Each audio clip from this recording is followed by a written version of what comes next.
Hello बच्चों, कैसे हैं आप लोग। क्रिएटिव मैथमाला में आपका स्वागत है। बहुत दिन के बाद मैं फिर वापस आप लोगों के सामने वीडियो लेकर के आया हूँ। आज की टॉपिक है हमारी सिंपल हार्मोनिक मोशन। आज मैं अगर कोई ऑब्जेक्ट सिंपल हार्मोनिक मोशन कर रहा है तो उसका टाइम पीरियड कैसे कैलकुलेट करते हैं उसके फार्मूला का डेरिवेशन में करूँगा। तो चलो बिना टाइम वेस्ट किए हुए हम अपने टॉपिक पे चलते हैं। और ये बहुत ही इम्पोर्टेंट पॉइंट है आपके फिजिक्स का, जो हर स्टूडेंट को आना चाहिए। तो चलें हम उसका टाइम पीरियड कैलकुलेट करने के लिए फार्मूले का डेरिवेशन करते हैं। तो अगर देखो कोई ऑब्जेक्ट है सिंपल हार्मोनिक मोशन कर रहा है तो उसका टाइम पीरियड हम कैसे कैलकुलेट करें। सपोज करो हमने एक स्ट्रिंग ले करके एक ऑब्जेक्ट को ऐसे एक ऑब्जेक्ट लिया जिसका मास m है और जो लेंथ ऑफ स्ट्रिंग है ये l है। इसको थोड़ा सा खींच करके यहाँ पे थोड़ा सा हमने खींच करके यहाँ पे लाया तो इसकी पोजीशन आपको समझ करो यहाँ पे मिल गई और इसके अंदर जो डिफ्लेक्शन हुआ वो थीटा हुआ, ये थीटा। तो हम कैसे इसका टाइम पीरियड कैलकुलेट करेंगे, उसके लिए हम फार्मूले का डेरिवेशन करेंगे। तो देखो टाइम पीरियड क्या होता है। कोई ऑब्जेक्ट अगर सिंपल हार्मोनिक मोशन करता है, आपने पेंडुलम देखा होगा। पेंडुलम कैसे करता है, अपने मेन पोजीशन से दोनों तरफ का जो डिस्प्लेसमेंट होता है वो इक्वल होता है। तो एक डिस्प्लेसमेंट पूरा एक साइकिल कंप्लीट करने में कितना टाइम लगता है वही टाइम पीरियड कहलाता है। जब कोई ऑब्जेक्ट अपना एक साइकिल जितने टाइम में कंप्लीट करता है उसी को हम टाइम पीरियड बोलते हैं, ठीक है। और एक सेकेंड में जितनी बार वो चक्कर लगाता है वो उसका फ्रीक्वेंसी कहलाता है। आप लोग फ्रीक्वेंसी टाइम पीरियड ऑलरेडी पढ़े होंगे। मैंने आपको डेरिवेशन के बारे में फोकस करने की कोशिश करूंगा। तो अगर कोई ऑब्जेक्ट सिंपल हार्मोनिक मोशन कर रहा है, सपोज करो टी टाइम में उसका एक साइकिल कंप्लीट होता है, तो टी इक्वल टू होता है 2 पाई अंडर रूट m अपान के, जहां पे k होता है f इक्वल टू होता है माइनस के एक्स। और k क्या है, k है कांस्टेंट है बेटा, k एक कांस्टेंट है, k कांस्टेंट है। कांस्टेंट है मतलब ये f जो ये डिस्प्लेसमेंट होता है ये फोर्स के डायरेक्टली प्रोपोर्शनल होता है, यानी f is directly proportional to x होता है। तो जब कोई भी प्रोपोर्शनलिटी का साइन हटता है तो वहां पे एक कांस्टेंट आता है, वही कांस्टेंट है। और ये माइनस साइन शो जो करता है कि जैसे मैंने इसको यहाँ से ले जा करके यहाँ तक लेकर गया, अब यहाँ पे ये सपोज करो ये इक्विलिब्रियम है। अब यहाँ पे हम इसको छोड़ेंगे तो ये जितना डिस्टेंस इधर गया उतना ही डिस्टेंस ये यहाँ पे आके फिर इधर भी ऐसे यहाँ तक आएगा, ये ऐसे आएगा, फिर ये ऐसे सेम डिस्टेंस पे सेम एंगल तक वो ऐसा डिफ्लेक्ट होता है और ऐसे अपने मेन पोजीशन से इधर उधर ऐसा मोशन करता रहता है। अगर आप उसको वैक्यूम में मोशन करा दें तो ये आपको इनफाइनाइट टाइम तक ऐसे मूव करता रहेगा, क्योंकि वहां पे कोई फ्रिक्शन नहीं होगा। फ्रिक्शन नहीं होगा तो ये मतलब फोर्स लॉस नहीं होगा, एनर्जी लॉस इसकी नहीं होगी, वो करता रहेगा। लेकिन अगर आप एयर में कराएंगे तो थोड़े टाइम के बाद ये मोशन क्या हो जाएगा, धीरे धीरे स्लो होता जाएगा और एक कंडीशन ऐसी आएगी कि वो अपनी मेन पोजीशन में आ जाएगा। तो हम इसका फार्मूला मतलब इसका टाइम पीरियड कैसे कैलकुलेट करेंगे उसके ऊपर मैंने। अब देखो जब ये ऑब्जेक्ट यहाँ पे था, इसको थोड़ा सा हमने डिफ्लेक्ट किया, बहुत ज्यादा नहीं, देखने में बड़ा दिखा लेकिन छोटा सा डिस्टेंस है।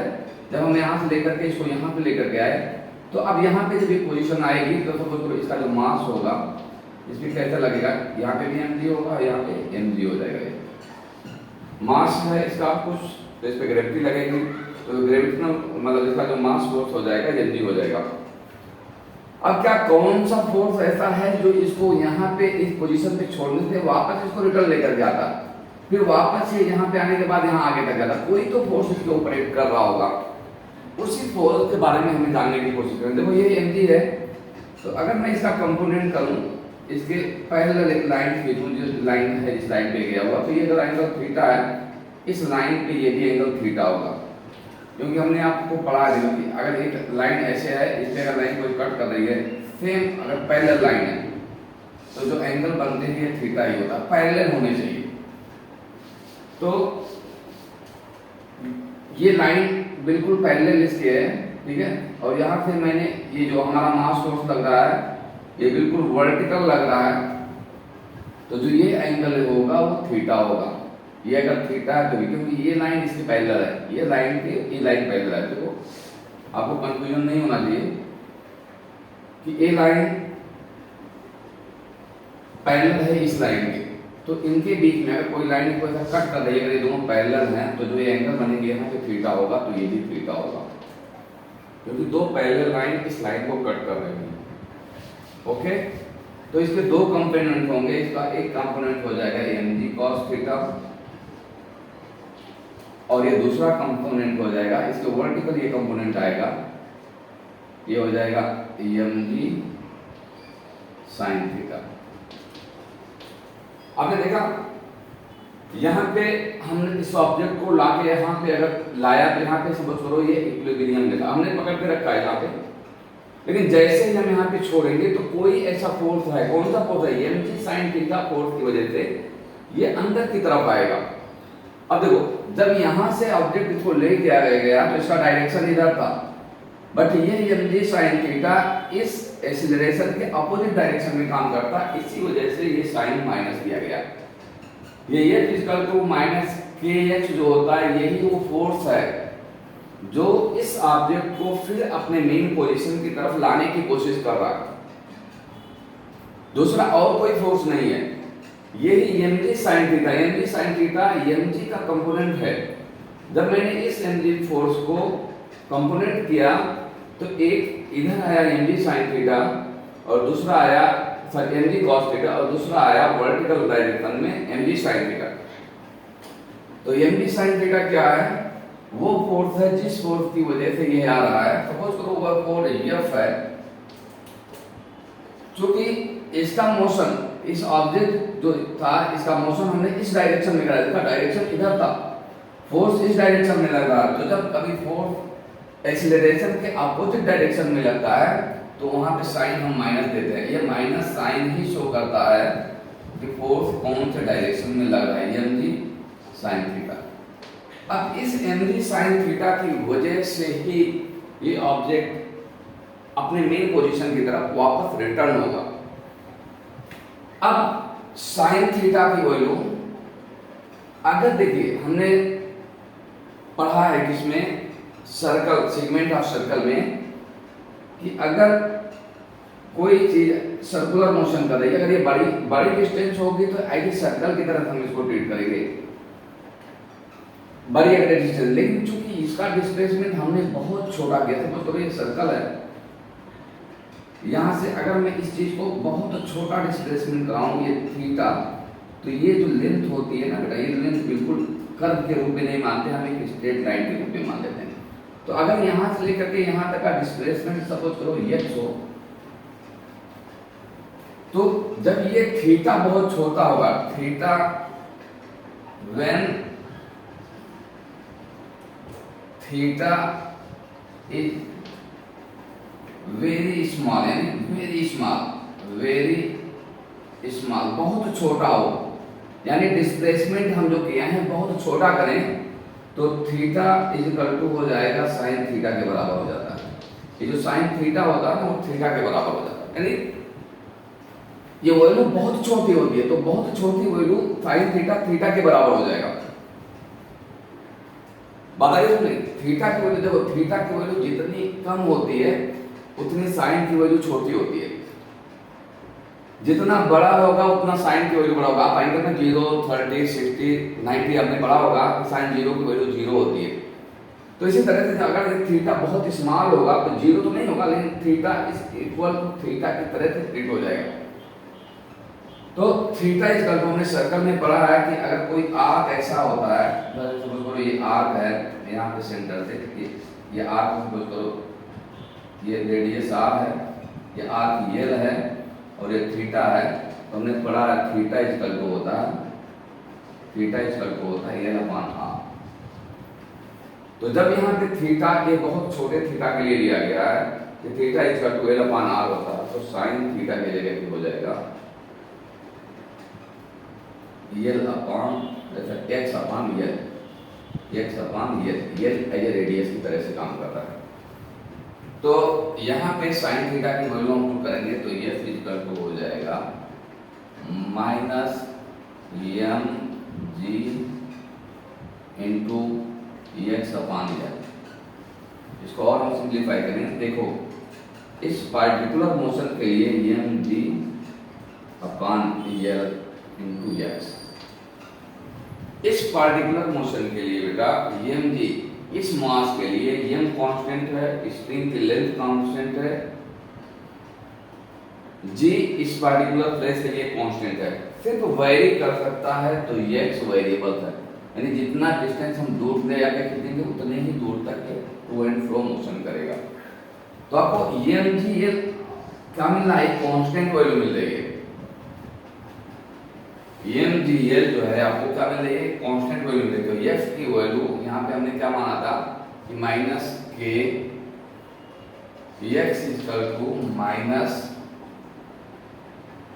M G L into X है।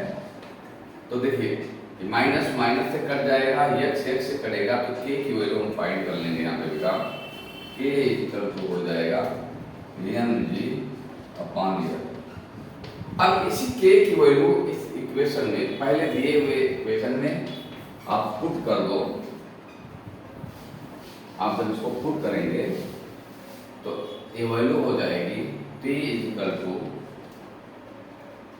2 पाई ब्रैकेट में m k की value M G upon L, ये पूरा ब्रैकेट है। अब इसको जब देखेंगे इसका डिनोमिनेटर नहीं है तो इसका डिनोमिनेटर हम 1 मान लेते हैं, तो ऊपर नीचे का और बीच बीच का मल्टीप्लाई होता है, तो ये हो जाएगा वैल्यू 2 पाई ब्रैकेट में M L upon M G, M M से मर जाएगा, तो टी की वैल्यू हो जाएगी 2 pi under root L upon G. देखो जब फॉर्मुलेशन होता है बेटा ना, हम गिवन वैल्यू नहीं करते, जो वैल्यू हमारे पास गिवन होती है, जैसे स्ट्रिंग का लेंथ फिक्स है, ये गिवन है, मास फिक्स है, तो इसी फॉर्म में हमें फॉर्मूले को लाना रहता है। थीटा एक्स ये सारे चीज क्या हुए, डिस्प्लेस ये वेरिएबल है, इस वेरिएबल के फॉर्म में हम वैल्यू को सपोज करते हैं और उसको कैलकुलेट करके फिक्स वैल्यू के फॉर्म में लेकर के आते हैं।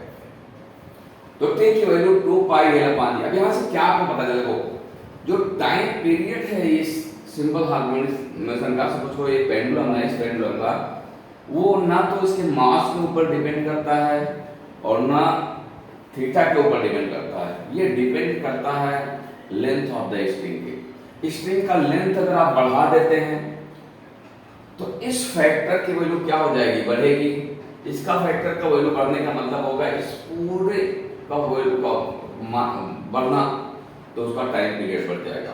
अगर ये की वैल्यू आप कम कर देंगे तो एल अपॉन जी की वैल्यू कम हो जाएगी। एल अपॉन जी की वैल्यू कम होने के बाद इन पूरे फैक्टर की वैल्यू कम होना, तो टाइम पीरियड कम हो जाएगा।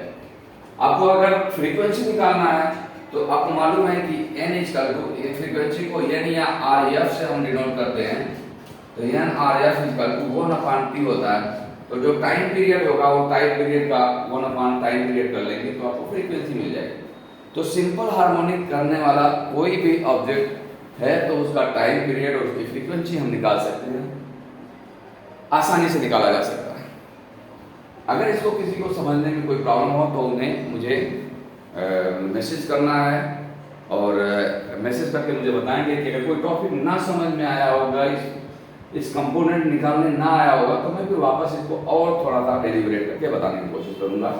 और मेरे ख्याल से जितना बताया गया है इतने में आपको ये चीज़ समझ में आएगा, इसका डेरिवेशन आप निकाल सकते हैं आसानी से, इसमें कोई प्रॉब्लम नहीं होगा।